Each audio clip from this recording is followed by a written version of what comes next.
Good morning, everyone. Welcome back to Midsummer Night's Dream.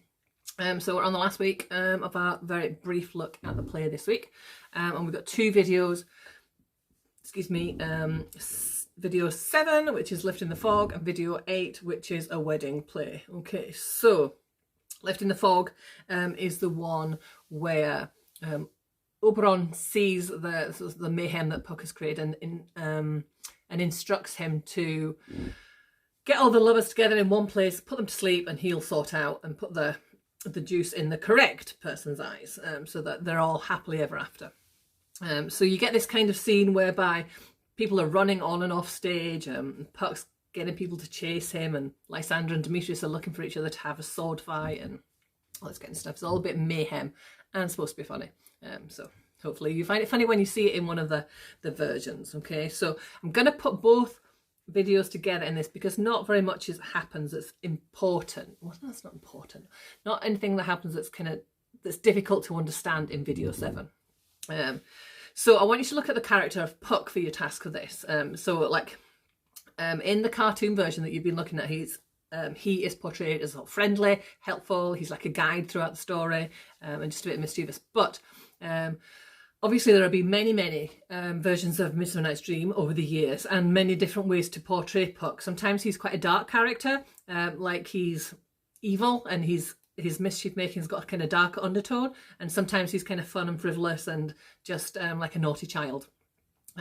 So what I want you to do for your task is have a look online, find some images of different Pucks in different Shakespeare performances over the years, and I want you to think about how that Puck is being portrayed. Fun, frivolous, dark, malevolent's a great word, sinister, evil, or just childlike. Okay, so think about that, because you can think about that from how you see them and what they're wearing and what they look like. So think about that, and then I want you to write a paragraph describing how you would portray Puck. Do you like the light-hearted version better, or do you like it to be a bit darker and a bit more sinister? Remember, it's comedy and not a tragedy. So bear that in mind when you're doing that task. Okay, so that's really all that happens in video 7. So video 8, which is the end, so like kind of when everything is brought back together in the play, and everybody lives happily ever after. We have the 3 couples getting married, and it's the wedding celebrations, and the mechanicals get to perform their play as well. And everybody's really happy. What did I want you to do for this one? I don't think there's anything particularly challenging in this one as well. Oh, there is. That's what I want you to do. So the very final scene, Puck's very final speech, Act 5, sorry. Act 5. There we go. Act 5, Scene 1, page 81 in the book that I've got. Lines 411. Everybody goes off to bed and Puck is left on stage on his own. And he gives this speech. So he says, "If we shadows have offended, think but this, and all is mended, that you have but slumbered here while these visions did appear. And this weak and idle theme, no more yielding but a dream. Gentles, do not reprehend, if you pardon, we will mend. And as I am an honest Puck, if we have unearned luck, now to scape the serpent's tongue, we will make amends ere long. Else the Puck a liar call. So, good night unto you all. Give me your hands if we be friends, and Robin shall restore amends."